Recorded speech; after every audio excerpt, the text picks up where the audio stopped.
Hello, मैं दिविता शर्मा और आज के लेक्चर में हम कंटिन्यू करेंगे रियल एनालिसिस में sequence on a real number, जो कि हम पहले से कवर कर रहे हैं, जिसमें हमने अभी तक कवर किया हुआ है points and topology real analysis में कवर कर चुके हैं।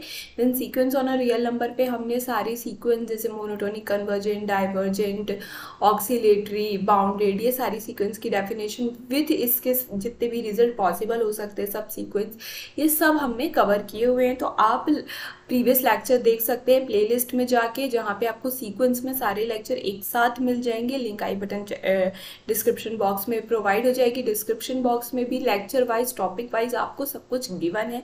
आप उसके अकॉर्डिंग भी अपना लेक्चर चूज कर सकते हैं, जो भी आपको देखना है, जो भी आपको पढ़ना है। तो स्टार्ट करते हैं आज के लेक्चर के साथ। क्या है, सबसे पहले हम कुछ और थ्योरम्स यहाँ पे कवर करने वाले हैं। लास्ट लेक्चर में हमने सब सीक्वेंस से रिलेटेड थ्योरम कवर की थी, जहाँ हमने देखा था कि अगर सब सीक्वेंस कन्वर्जेंट है तो सीक्वेंस किस टाइप से बिहेव करेगा, अगर सीक्वेंस कन्वर्जेंट है तो सब सीक्वेंस किस टाइप से बिहेव करेगा। कुछ इस टाइप के रिजल्ट हमने देखे थे।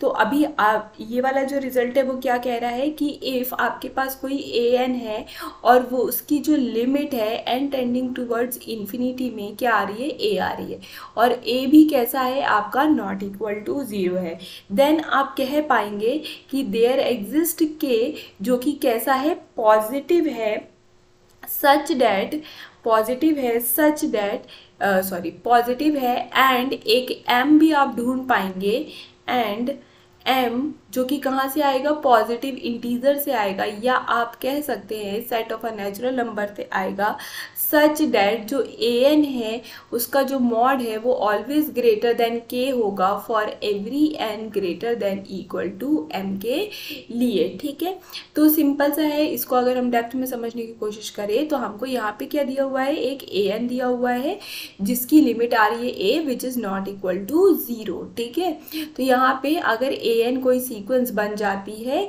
तो अगर उस पर एन टेंड टू इन्फिनिटी की लिमिट लगाते हैं तो वो कहाँ जा रही है, एन पे जा रही है। इसका मतलब है जो ये सीक्वेंस है वो कैसी है, इज कन्वर्जेंट। ठीक है, तो ये सीक्वेंस कन्वर्जेंट, और जब भी सीक्वेंस कन्वर्जेंट होगी तब तब आपको, और वो भी सीक्वेंस कन्वर्जेंट होने के साथ साथ कहाँ कन्वर्ज करनी चाहिए, कोई नॉन जीरो फाइनाइट पॉइंट पे कन्वर्ज करनी चाहिए। तो जब भी ऐसा कर रही है तो आप एक के पॉजिटिव ढूंढ पाएंगे, एक एम ढूंढ पाएंगे जो कि positive set of a natural number से आ रहा होगा, सच डैट कि जो ए एन है वो हमेशा और हमेशा इस के वैल्यू से बड़ा होगा, और उस ए एन का मॉड हमेशा और हमेशा इसके वैल्यू से बड़ा होगा जब भी हम एम से ग्रेटर देन वैल्यू लेंगे, that is A M plus 1, A M plus 2, A M plus 3 लेंगे तो इस के से बड़ा होगा। एक आध पॉइंट छोड़ने के बाद रेस्ट इन्फिनाइट पॉइंट पे ये बाउंडेड हमको मिलेगी। तो इन शॉर्ट इनडायरेक्टली ये क्या बोल रहा है कि जब भी सीक्वेंस कन्वर्जेंट है तब तब इसका बाउंडेड होना जरूरी है। ठीक है, और जब भी कन्वर्जेंट होने के साथ साथ नॉन जीरो पॉइंट पर कन्वर्ज हो रही है तब तब आप एक के पॉजिटिव ढूंढ पाएंगे। के पॉजिटिव ढूंढने का मतलब है कि यहाँ पे के पॉजिटिव हमेशा मिले ऐसा जरूरी नहीं। Every convergent sequence is bounded sequence, ये हम पहले भी रिजल्ट देख चुके हैं। Every convergent sequence is bounded sequence, but यहाँ उस रिजल्ट को थोड़ा सा रिफाइन किया गया है और बोल रहा है कि जब भी आपका कन्वर्जेंट कोई नॉन जीरो पॉइंट पे होता है तो ये हमेशा और हमेशा एक पॉजिटिव के पॉजिटिव वैल्यू से कैसा होता है, ए एन बड़ा होता है for every N greater than equal to M के लिए। ठीक है, अब यहाँ पे ये जो कंडीशन दी हुई है कि आप ए को जो लिमिट पॉइंट है that must be the non zero limit point, तो ऐसा क्यों हम ले रहे हैं। ठीक है, तो ऐसा हम क्यों ले रहे हैं, अगर हम जीरो ले लें तो क्या नुकसान हो जाएगा, तो वो चीज़ हम यहाँ पे देख लेते हैं। ठीक है, तो हम वो चीज़ देख लेते हैं कि अगर हम इक्वल टू 0 ले ले लिमिट पॉइंट को तो क्या प्रॉब्लम हो जाएगी। तो एग्जाम्पल के तौर पे हमने ले लिया है 1/n का सीक्वेंस। ठीक है, ये ए एन ले लिया है हमने 1/n का। ठीक है, अब हम जब इसकी लिमिट निकाल रहे हैं ए एन की, N tending towards infinity, that is the limit N tending towards infinity 1/n, तो वो तो 0 आ गई। तो जो ऊपर वाली कंडीशन है ये तो उसको होल्ड नहीं कर रही है, बट हम यहाँ ये देखना चाह रहे हैं कि अगर ये 0 हो जाती है लिमिट पॉइंट ए की, ए एन की, तो क्या प्रॉब्लम आ रही, क्यों नहीं मिल रहा है हमको के, तो वो हम यहाँ पे चेकआउट कर रहे हैं। तो हमने ये ले लिया।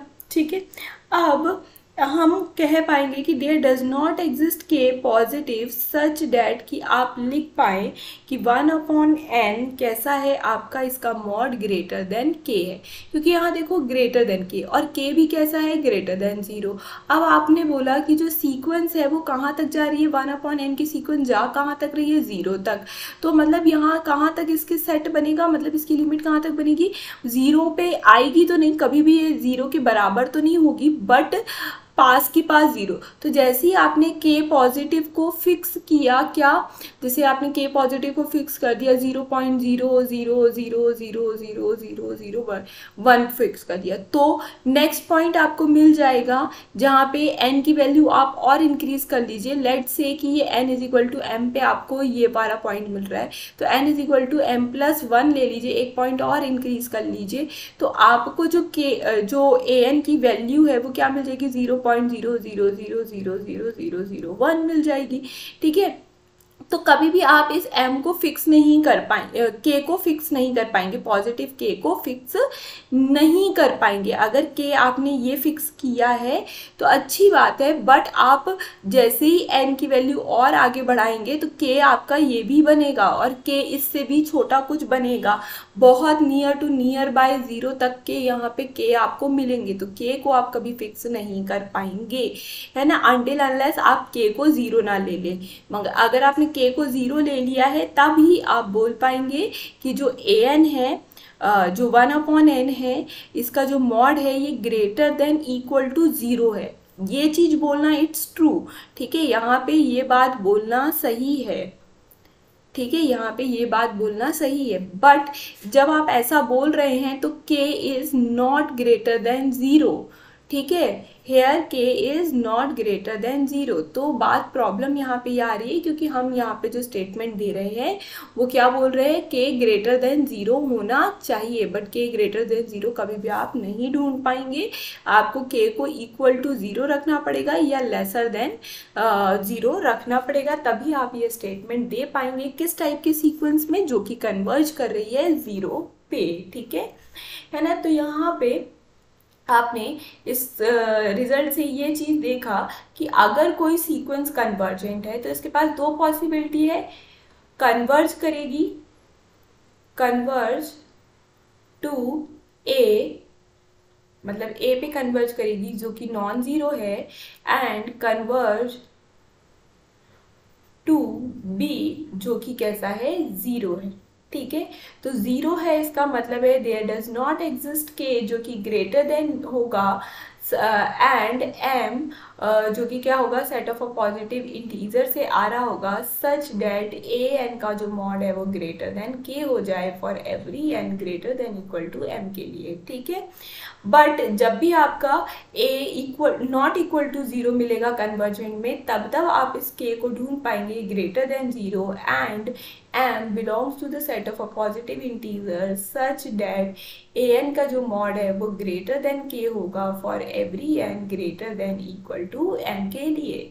तो आप इसके लिए ढूंढिएगा 1/n+1 का सीक्वेंस है, यहाँ पे an ले लीजिए ये आप, है ना। तो इसके लिए आप ढूंढ लीजिएगा कि k क्या हो सकता है, ठीक है ना। ये एक सीक्वेंस है जो कि कन्वर्ज कर रही है any non zero point that is 1, तो आप इस पे फाइंड करिए कि आपको मिल रहा है या नहीं मिल रहा है। तो इस तरीके से आप इस पूरे रिजल्ट को एनालाइज कर सकते हैं कि अगर कोई सीक्वेंस कन्वर्जेंट है तो उसके पास इस टाइप के दो ऑप्शंस हैं, ठीक है।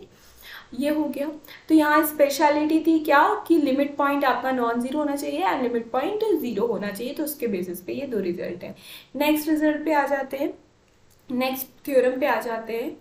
तो अगर आप अब क्या बोल रहे हैं कि इफ एक an है जो कि a पे कन्वर्ज कर रहा है, एक bn है जो कि कहाँ पे कन्वर्ज कर रहा है, b पे कन्वर्ज कर रहा है, व्हेन n कहाँ टेंड कर रहा है, इन्फिनिटी की तरफ, ठीक है। ये हो गया, दो हमको दे दिए, एक an a पे है, एक bn b पे है, ठीक है। एंड आप क्या कहना चाह रहे हैं, एक और चीज़ आपको गिवन है कि जो an है वो हमेशा और हमेशा bn से छोटा है, ठीक है। और दोनों ही कन्वर्जेंट सीक्वेंस है, मतलब an और bn की अगर आप सीक्वेंस फॉर्म करते हैं तो दोनों ही कन्वर्जेंट है। एंड an की जो सीक्वेंस है वो सभी n के लिए bn से कैसी है, छोटी है, मतलब जो A1 है वो दैट इज, यहाँ पे आप इसको एलॉबरेट करके लिखेंगे तो A1 है वो B1 से छोटा है, A2 जो है वो B2 से छोटा है, A3 जो है वो B3 से छोटा है, एंड सो ऑन। इस टाइप से आपको ये चीज़ें दी हुई है।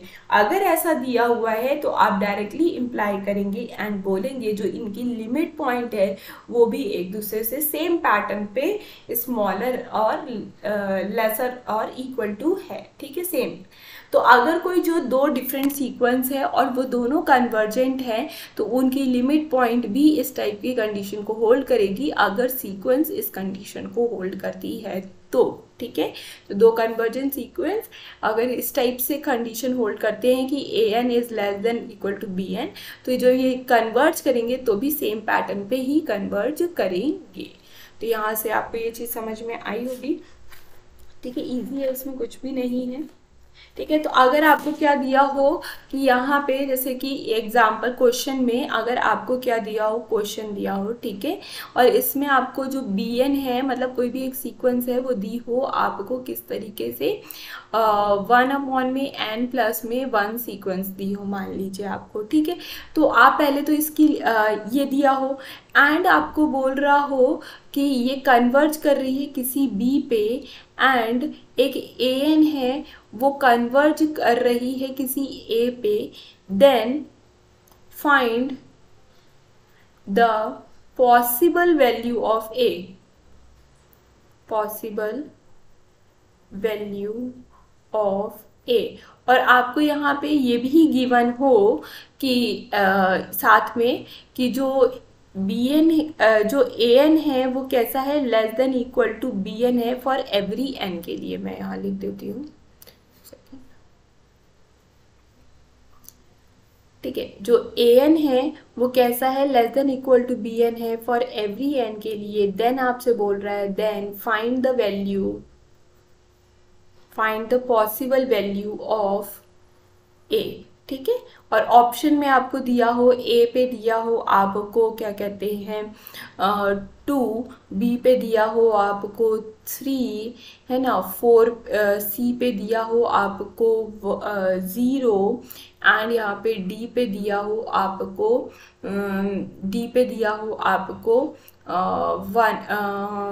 3/2, ठीक है। इस तरीके से आपको ऑप्शन दिए हैं एंड आपको बोल रहा है कि आप find the possible value. Possible value find करनी, कोई एग्जैक्ट वैल्यू फाइंड नहीं करनी है हमको, क्योंकि हमको यहाँ an दिया भी नहीं है ना। an दे देता तो फिर हम लिमिट ही निकाल लेते, तो यहाँ हमको an तो दिया नहीं है। an बोल रहा है a पे कन्वर्ज कर रहा है और बोल रहा है जो an है वो हमेशा bn से for every value of n के लिए कैसा है, छोटा है। तो जो इनकी लिमिट पॉइंट होगी बाय द रिजल्ट जो a होगा वो less than equal to b होगा। b अगर क्या है, लिमिट पॉइंट है bn की, तो है ना। अब हम यहाँ पे लिमिट पॉइंट bn की निकाल सकते हैं, क्यों निकाल सकते हैं, क्योंकि हमको सीक्वेंस प्रोवाइड है। तो अगर हम यहाँ पे लिमिट निकालेंगे n tending towards infinity 1/n+1 की, तो ये हमको क्या मिलेगी, 1, दैट इज इक्वल टू में b। तो जो a है वो लेस देन इक्वल टू में 1 होगा, 1 होगा या फिर 1 से छोटा होगा। ये कंपनसेशन कंडीशन है, तो 1 से छोटी कोई भी वैल्यू आती है तो वो पॉसिबल वैल्यू के केस में आ जाएगी, ठीक है। तो यहाँ पे देखिए कि जो फर्स्ट है ऑप्शन उसमें 2 लिखा हुआ है विच इज़ ग्रेटर देन 1, 3 है which is also greater than 1, 0 है तो आप इसको टिक कर दीजिए because it is lesser than 1, और 1.5 है दैट इज़ 3/2 है, तो ये भी ऑप्शन में नहीं आएगा। तो सिर्फ और सिर्फ आप सी को टिक करेंगे विच इज़ इक्वल टू में 0 और ये आपका ऑप्शन सही हो जाएगा। मल्टीपल करेक्ट है, मल्टीपल ऑप्शन दिखेंगे तो आप उसको भी टिक कर सकते। तो इस तरीके से रिजल्ट अप्लाई करना आना चाहिए। रिजल्ट पढ़ते वक्त आपको जो इसकी बेसिक कंडीशन है ये सारी चीज़ें पता होनी चाहिए। नेक्स्ट रिजल्ट पे आ जाते हैं, ठीक है। तो यहाँ पे ये चीज़ें हो गई। अब इसके बाद एक सैंडविच थ्योरम है जो कि आपने सुना होगा शायद पहले भी, सैंडविच थ्योरम। तो सबसे पहले जान लेते हैं सैंडविच क्या होता है। तो सैंडविच हम खाते ही हैं रेगुलर लाइफ में, कभी ना कभी खा ही लेते हैं, है ना। या फिर हम इसको क्या कहते हैं, स्क्वीज प्रिंसिपल। ठीक है, तो स्क्यूज प्रिंसिपल का भी मतलब है, आप आजकल वैसे भी गर्मी है तो अपन नींबू निचोड़ के तो खाते ही हैं, हालांकि नींबू के रेट बहुत हाई हो गए थे, बट स्टिल हम नींबू निचोड़ के नींबू पानी बना के तो खाते हैं, दैट मीन्स द स्क्यूज, है ना। तो निचोड़ना मतलब स्क्यूज। ठीक है, सैंडविच मतलब दो लेयर के बीच में समथिंग कुछ अगर आप प्लेस कर रहे हैं, दैट इज द सैंडविच। दो डिफरेंट लेयर के बीच में अगर कोई एक बीच वाली लेयर जो अगर आप उसमें कुछ प्लेस करके स्टफिंग प्लेस करके खा रहे हैं, दैट इज द सैंडविच। ठीक है, तो ये इसके वर्ड के कंसेप्ट थे।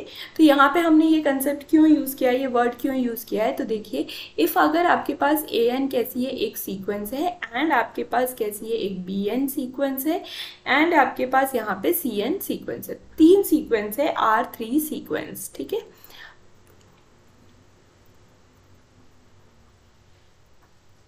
तो ये तीन सीक्वेंस हैं आपके पास। अब ये तीन सीक्वेंस किस तरीके से हैं, सच डैट जो ए एन है वो आपका strictly less than B N है, और वो strictly less than C N है फॉर एवरी एन के लिए। तो ये पैटर्न फॉर एवरी एन के लिए होल्ड हो रहा है। देन सेकेंड, पहली कंडीशन ये। सेकेंड, आप क्या बोल रहे हैं कि जब आप लिमिट निकाल रहे हैं एन टेंडिंग टूवर्ड्स इन्फिनिटी की, तो ए एन की जो लिमिट है वो equal to the limit N tending towards infinity C N के आ रही है, विच इज इक्वल टू में एल। तो आप डायरेक्टली बोल पाएंगे, then you can directly say that कि जो लिमिट होगी एन टेंडिंग टूवर्ड्स इन्फिनिटी पे बीच वाले की, दैट इज बी एन की, वो भी एल होगी। तो सिंपल सा थ्योरम है, ये कह रहा है कि अगर आपके पास तीन सीक्वेंसेस हैं और तीन सीक्वेंसेस कुछ इस पैटर्न को फॉलो करती है कि ए एन वाली जो पूरी हमेशा छोटी आ रही है, बी एन उससे बड़ी एन सी एन उससे बड़ी, और आपको ये जो लास्ट वाली सीक्वेंस है ए एन एंड यहाँ पे सी एन जो ब्रेड की स्लाइसेस हैं, अगर उनकी लिमिट आपको पता है दैट इज एल, कोई फाइनाइट वैल्यू अगर आपको पता है कि ये दोनों सीक्वेंस कन्वर्ज कर रही है, तो कंपल्सरली जो बी एन है, जो बीच वाली सीक्वेंस है, उसको भी कन्वर्ज करना पड़ेगा, मतलब जो स्टफिंग है उसको भी कन्वर्ज करना पड़ेगा at the same point L. ठीक है, तो ये कंडीशन है, ये सैंडविच थ्योरम है, स्क्यूज थ्योरम है कि वो बीच में फंस जाता है, तो दो अगर कन्वर्जेंट है तो बीच वाले को भी कन्वर्जेंट होना पड़ेगा एट द सेम पॉइंट। ठीक है, तो यहाँ पे ये आपका थ्योरम कंप्लीट होता है, इसका भी आप यूज़ कर सकते हैं। दो अगर आपको सीक्वेंस पता है, मतलब लाइक आपसे बोल रहा है कि आप क्या बोले, लाइक आप आपसे अगर ऐसा बोल रहा है कि 1/4 की पावर एन का आप बताइए कि क्या लिमिट पॉइंट होगी। इन केस आप, ये तो मैंने इजी सा एग्जांपल लिया है, इन केस आप इसका लिमिट पॉइंट नहीं निकाल पा रहे, आपसे बोल रहा है कि इसका लिमिट निकालिए एन टेंडिंग्स टूवर्ड्स इन्फिनिटी पे 1/4 टू द पावर एन का। ठीक है, आप इन केस नहीं निकाल पा रहे हैं तो फिर आप क्या करेंगे। ठीक है, अगर आप सैंडविच थ्योरम का यूज़ करना ही चाह रहे हैं तो ठीक है, तो सबसे पहले देखिए, जो 1/2 टू द पावर 1 क्या कह लें आप, 1/n, 1/n is always less than 1/4 to the power n is always less than 1/2 to the power n। ठीक है, अब आपको पता है कि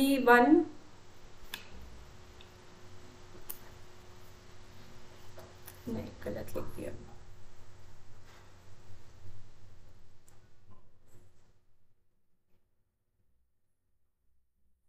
1/5 टू द पावर n।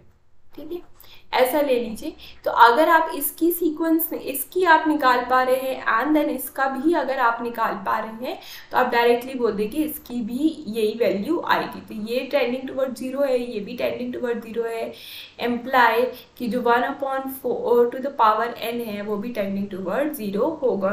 ये साइन कॉस के उसमें बहुत ज़्यादा काम आ जाता है, साइन कॉस वाले कॉन्सेप्ट में बहुत काम आ जाता है ना, कंपैरिजन में बहुत काम आ जाता है। तो अगर आप ऐसा फाइंड कर पा रहे हैं, मतलब यहाँ तो लाइक अगर आपने 1/2 की पावर n की भी अगर लिमिट निकाल ली है, 1/5 की पावर n की भी निकाल ली, तो इजिली आप 1/4 की पावर n की भी लिमिट निकाल पाएंगे।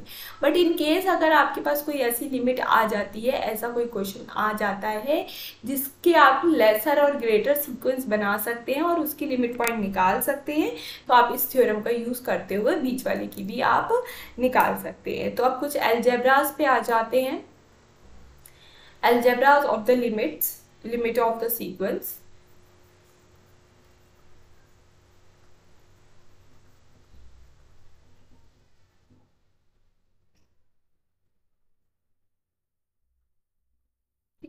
अलजेब्रा क्या कहता है कि पहले तो गिवन कंडीशन ही ले लीजिए कि इफ़ आपके पास एक ए एन है जो कि ए पे कन्वर्ज कर रहा है, ए एन की सीक्वेंस है जो ए पे कन्वर्ज कर रही है, एंड आपके पास बी एन की सीक्वेंस है जो कि बी पे कन्वर्ज कर रही है, देन आप फॉलोइंग रिजल्ट को होल्ड करवाएंगे। देन फर्स्ट, जब आप A N plus B N का सीक्वेंस बनाएंगे, इन दोनों का प्लस करते हुए सीक्वेंस बनाएंगे, तो जो इसकी लिमिट पॉइंट होगी वो भी क्या होगी, ए प्लस बी, मतलब दोनों की लिमिट पॉइंट का प्लस होगा। अगर आप इन केस यहाँ पे माइनस कर A N minus B N करते हैं तो लिमिट पॉइंट भी क्या आ जाएगा, ए माइनस बी आ जाएगा। अगर आप मल्टीप्लाई करते हैं दो सीक्वेंस के टर्म्स का, A N dot B N करते हैं, तो जो इसकी लिमिट पॉइंट होगी वो क्या होगी, the multiple of the limit point of the individual. तो ए एन और बी एन की जो इंडिविजुअल लिमिट पॉइंट है उनका भी मल्टीप्लिकेशन आ जाएगा इनका लिमिट पॉइंट। ठीक है, थर्ड पॉइंट में अब क्या है कि अगर आपने A N by B N कर दिया है, दोनों को डिवाइड करते हुए आप सीक्वेंस बना रहे हैं, तो इसका जो लिमिट पॉइंट होगा वो ए बाई बी होगा। बट शर्त क्या रहेगी, जो बी है वो नॉट इक्वल टू 0 होना चाहिए। ठीक है, तो बी एन है वो कभी भी 0 नहीं होना चाहिए। दैट मीन्स यहाँ पे ए बी भी कभी 0 नहीं होना चाहिए। अगर बी 0 हो जाता है तो क्या प्रॉब्लम होगी, बी 0 हो जाता है तो नॉट डिफाइन का केस बनने लगेगा। इसलिए हम जो डिनोमिनेटर में हम सीक्वेंस ले रहे हैं वो कभी भी नल सीक्वेंस नहीं होनी चाहिए। दैट मीन्स वो 0 पे कन्वर्ज नहीं करनी चाहिए। फोर्थ रिजल्ट है, अगर आप कोई ए एन लिए हैं और उसका मॉड की सीक्वेंस बना रहे हैं तो वो ए के मॉड पे कन्वर्ज कर जाएगी। तो ऐसा हमने रिजल्ट पहले भी देखा हुआ है लास्ट लेक्चर में, तो वहाँ से आप ये चीज़ें समझ सकते हैं। ठीक है, तो ये कुछ अलजेब्रा थे लिमिट ऑफ द सीक्वेंस के। ठीक है, अब हम यहाँ पे स्टार्ट करते हैं। बहुत इंटरेस्टिंग सा वो है, पहले तो एक थ्योरम डिस्कस कर लेते हैं, फिर उसके बाद एक बहुत इंटरेस्टिंग सा एग्जाम्पल के साथ हम करेंगे। तो थ्योरम है हमारा कुछ इस तरीके से कि इफ आपके पास एक ए एन नाम की सीक्वेंस है, इज अ सीक्वेंस, ठीक है, एक ए एन नाम की सीक्वेंस है सच डेट जो ए एन है वो कभी भी 0 के बराबर नहीं है फॉर एवरी एन, सभी एन के लिए कभी भी ए एन 0 के बराबर नहीं आएगा। एंड आप क्या कर रहे हैं कि जो ए एन प्लस 1 है उसको डिवाइड कर रहे हैं ए एन के साथ और उसकी लिमिट निकाल रहे हैं, और वो लिमिट क्या आ जा रही है, एल आ जा रही है, जहाँ पे क्या कर रहे हैं, इसकी लिमिट निकालें, जहाँ पे ये जो एल है वो आपका कैसा है, लेसर देन 1, मतलब ना तो वो कैसा है, मतलब लेसर देन मॉड जो है वो लेसर देन 1 आ जाएगा। ठीक है, अगर ऐसा हो जाता है तो आप डायरेक्टली बोलेंगे देन जो लिमिट है N tending towards infinity a N की वो क्या होगी, 0 होगी। एंड इफ, एंड ये तो पहला पॉइंट हो गया। पहला पॉइंट क्या हो गया आपका, ये वाला कि L कैसा है आपका, लेस देन 1 आता है, तो लिमिट क्या होगी, 0 होगी। सेकंड पॉइंट है आपका इसमें, अगर L आपका कैसा आ जाता है, उसका जो मॉड है वो ग्रेटर देन अगर 1 आ जाता है, तो आप बोलेंगे जो लिमिट होगी, दिस एम्प्लाइज जो limit N tending towards infinity a N की होगी वो कैसी होगी, इंफिनिटी होगी। तो इन शॉर्ट अगर लिमिट कैसी आ जाती है, लेस देन 1 आ जाती है, तो जो ए एन की सीक्वेंस है वो कैसी हो जाएगी, convergent, and specifically converge toward 0। ठीक है, एंड अगर आपका एल कैसा आ जाता है, ग्रेटर देन 1 आ जाता है, एम्प्लाय जो आपका सीक्वेंस है वो कैसा हो जाएगा, डाइवर्जेंट हो जाएगा। ठीक है, तो ये आगे भी आपको रिजल्ट देखने को मिलेंगे। अगर आप किसी सीक्वेंस का लिमिट पॉइंट नहीं फाइंड कर पा रहे हैं, डायरेक्टली आप नहीं समझ पा रहे कि इसका लिमिट पॉइंट क्या होगा, और आपने देखा कि जो ए एन है वो कभी भी 0 नहीं आ रहा है, इनकी कोई भी वैल्यू बदल लो बट ए एन कभी भी 0 नहीं आ रहा है, इस पर्टिकुलर केस में आप क्या कर सकते हैं, ए एन प्लस 1 अपॉन में ए एन करके लिमिट निकालिए, and depending on the limit क्या आ रही है वो आप ही करिए। अब एल के पास पॉसिबिलिटी है, वो कैसा हो सकता है, 0 भी हो सकता है। तो थर्ड केस, अगर L 0 हो जाता है तो टेस्ट फेल हो जाएगा, फिर आप दूसरे टेस्ट की सर्च पे जाइए और उस टेस्ट को लगाइएगा। ठीक है, तो जैसे कि अगर आपके पास सीक्वेंस दी हुई है, काय की सीक्वेंस ले ले हम, ले लीजिए ये 1 में n प्लस में 1 ये सीक्वेंस ले लीजिए, या सिंपल 1/n की ही सीक्वेंस आप ले लीजिए, है ना। तो ये 1/n की आपने क्या कर लिया, एक सीक्वेंस ले ली है फॉर एग्जांपल। अब आपसे पूछ रहा है 1/n की सीक्वेंस का आप लिमिट निकाल के बताइए तो क्या होगा। तो यहाँ जो an है वो आपने फाइंड किया 1/a, और an कभी भी 0 के बराबर नहीं होगा फॉर एवरी n, टेंड करेगा 0 की तरफ बट कभी 0 के बराबर नहीं होगा। फिर आप an+1 भी निकाल लीजिए, an+1 निकालेंगे तो क्या आ जाएगा, 1/n+1 आ जाएगा। अब आपको क्या निकालना है, an+1/an, तो आप वो भी लिख लीजिए कि an+1/an क्या होने वाला है। तो ये क्या होगा 1/n+1, और यहाँ पे 1/n ऊपर चला जाएगा तो यहाँ पे आ जाएगा n आ जाएगा, ठीक है। अब ये क्या हो गया, n/n+1। अब आपको क्या करना है, इसकी लिमिट निकालनी है, limit n tending towards infinity n/n+1। तो यहाँ अगर देखें तो इंफिनिटी का केस बन जाएगा, तो हम यहाँ n को क्या कर लेते हैं, कॉमन निकाल लेते हैं। तो n को कॉमन निकालेंगे तो हमको मिलेगा 1/1+1/n मिल जाएगा, तो जिससे ये n और ये n कैंसिल हो जाएंगे। अब लगाइए n टेंडिंग टुवर्ड्स इंफिनिटी, तो आपको आंसर क्या मिल जाएगा, 1। तो अगर आपने देखा यहाँ पे अगर ये 1 आ गया है तो यहाँ पे टेस्ट आपका कैसा हो गया है, फेल हो गया है, तो आप इससे कुछ भी नहीं बता पाएंगे, ठीक है। ऐसे कोई दूसरा एग्जांपल ले लीजिए, लाइक 1 प्लस में 1/n की सीक्वेंस ले लीजिए एंड देन इस पे करके देखिए। तो इस तरीके से आपको करना है, और डिपेंडिंग ऑन द l आप क्या करेंगे, टेस्ट को फेल एंड पास और रिजल्ट जो भी आ रहा है जिस तरीके से आप एनालाइज करते हुए आंसर निकालेंगे, ठीक है। तो एक ये रिजल्ट है आपका, है ना। फिर इसके बाद क्या है, let the sequence of a limit point is closed set. जो अब आपको पता है कि अगर आपके पास कोई सीक्वेंस है, an टाइप की सीक्वेंस है, और इसका आप क्या करेंगे, सेट ऑफ लिमिट पॉइंट, इसके अगर लिमिट पॉइंट का अगर आप सेट फाइंड करते हैं तो वो सेट कैसा आएगा, ऑलवेज क्लोज्ड आएगा, ठीक है। और इफ ये जो सेट ऑफ लिमिट पॉइंट है, limit point of sequence is bounded, और अगर ये बाउंडेड हो जाता है तो already set of a limit point close होता है, ठीक है। और हमने बोला कि ये साथ के साथ बाउंडेड भी हो गया है, इसका मतलब ये जो set of a limit point है ये क्लोज प्लस बाउंडेड हो गया है, और क्लोज प्लस बाउंडेड है इसका मतलब है ये कैसा हो गया है, कॉम्पैक्ट हो गया है। तो यहाँ पे ये दो रिजल्ट है। पहला रिजल्ट बोलता है कि जो set of a limit point है वो हमेशा और हमेशा क्लोज्ड होगा।